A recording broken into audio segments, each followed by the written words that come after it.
Hello বন্ধুরা, সবাই কেমন আছো? আশা করি সবাই খুব ভালো আছো। তো আজকে আমি চলে এসেছি তোমাদের সাথে একটা ছোট্ট মেকআপের ভিডিও নিয়ে।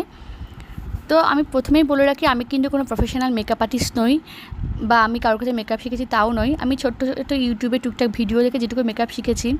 এখন সব মেয়েরাই চায় নিজেদেরকে ভালো দেখাতে, তো তার জন্য যদি আমাদের সবসময় তো মেকআপ আর্টিস্টের কাছে যাওয়া সম্ভব হয় না বা সময়ও হয় না সবসময়। তো যদি নিজেদের কাছে কিছু সামগ্রী থাকে সেটা দিয়ে যদি আমরা হালকা মেকআপ করে নিতে পারি, সেটা কি ভালো নয়? তো তোমরা অনেকেই আমাকে রিকোয়েস্ট করেছিলে যে দিদি তুমি কীভাবে মেকআপ করো আমাদের দেখিও। তো সেই জন্যই আজকে আসা আর কি। তো আমি কিছুই না, জাস্ট কালকে একটা মেলায় গেছিলাম, তার জন্য একটা ছোট্ট হালকা মেকওভার করেছিলাম। বেশি না হেভি হেভি কোনো মেকওভার না, হালকা একটা মেকআপের উপর করেছিলাম। তো সেটাই আজকে তোমাদের সাথে আমি শেয়ার করছি। আর সামনে ঈদ রয়েছে, আজকে ঈদ, তো তোমরা সেটাও চেষ্টা করতে পারো, ঈদের মেকওভারও করতে পারো এইভাবে। তো ফার্স্টে আমার করেছি কি, আমি আমার আইব্রোটাকে ড্র করে নিয়েছিলাম। তো আমি নর্মালি আইব্রোটাকে ড্র করেছি, আমি কোনো জেল লাইনার কিছু ইউজ করিনি। নর্মালি জাস্ট আমার আইব্রোটার অবস্থাও খুব খারাপ ছিল, তার মধ্যে আমি যেটুকু চেষ্টা করেছি জাস্ট ব্ল্যাক আই শ্যাডো দিয়ে আমি আমার আইব্রোটাকে ড্র করে নিয়েছিলাম। দেন সবথেকে আগে যেটা মেকআপ, আই মেকআপ করার আগে যেটা তোমার সবথেকে আগে দরকার, কনসিল করে নেওয়ার।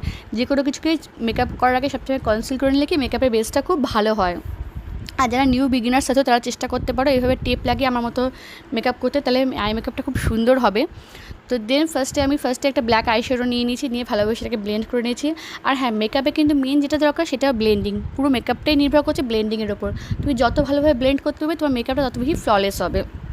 তো ফার্স্ট টাইম একটা ব্ল্যাক আই শ্যাডো নিয়ে ব্লেন্ড করে নিয়ে দেন আমি একটা নিউড শেড নিয়ে সেটাকে ভালোভাবে ব্লেন্ড করে নিয়ে দেন ব্ল্যাক আই শ্যাডোটা দিয়ে তারপরে আমি দেখো একটা কাটক্রিজ আই মেকআপ করার চেষ্টা করেছি। তোমরা অনেকেই বলো যে কাটক্রিজ আই মেকআপ হয়তো খুব কঠিন, বাট না, it is not so hard. এটা দেখলে তোমরা সবাই করতে পারবে। দেন দেখো আমি একটা আই কনসিল করে নেওয়ার পরে আমি এটাকে আবার নতুন করে জাস্ট এই কর্নারটাকে ড্র করে নিয়েছি। আর তারপরে একটা শিমারি শেড দিয়ে আমি ভালোভাবে সেটাকে ব্লেন্ড করে নিয়েছি। আর আমার আইব্রোটাকে ব্রাউনটাকে হাইলাইট করার জন্য দেখো আমি একটা হাইলাইটার দিয়ে সেটাকে হাইলাইট করে দিয়েছি। And then my eye makeup is completed. এবার আমি আসি মেকআপের মেন বেসে।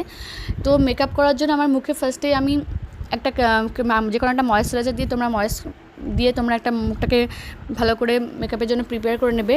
আর দেন প্রাইমার ইউজ করবে। তো আমি এখানে প্রাইমার কিছু ইউজ করে, যেহেতু আমি সামান্য একটা মেলায় যাচ্ছিলাম সেই জন্য জাস্ট আমি নর্মালি একটুখানি জাস্ট মানে নর্মাল ময়েশ্চারাইজার দিয়ে মেকআপটাকে সেট করে নেওয়ার পর, মুখটাকে সেট করে নেওয়ার পর দেন আমি ল্যাকমি সিসি ক্রিম, আমি কোনো ফাউন্ডেশন ইউজ করিনি, ল্যাকমি সিসি ক্রিম দিয়ে মুখটাকে ভালোভাবে সেটাকে বসিয়ে নিয়েছি, ব্লেন্ড করে নিয়েছি ভালোভাবে মুখটাকে। দেন দেখো আমি লুজ পাউডার নিয়ে পুরো মেকআপটাকে আমি সেট করে নিয়েছি। তারপরে আসছে আমি কন্ট্রোরে ইউজ করিনি, কাল থেকে কন্ট্রোল করে নিই। তোমরা যদি চাও আমাদের ফুল মেকআপ ভিডিও, একটা বেশ বড় গ্লসি মেকআপ ভিডিও, সেটাও আমি বানাতে পারি। যদি তোমরা ভালো লাগে এই ভিডিওটা, তাহলে আমরা নিশ্চয়ই একটা বানাবো, পরে একটা এরকম বড় লং ভিডিও বানাবো হেভি মেকওভারের।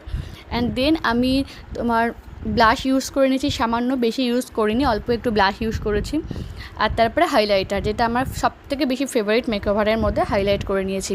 এভাবে আমি আমার মুখের মেকআপটাকে তারপরে সেটিং স্প্রে দিয়ে সেট করে নিয়েছি।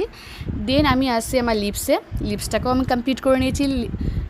আর চোখে আইলাইনার, মাস্কারা, আইশ্যাডো, লাইনার, কাজল যারা দরকার সেগুলো পরে নিয়েছি।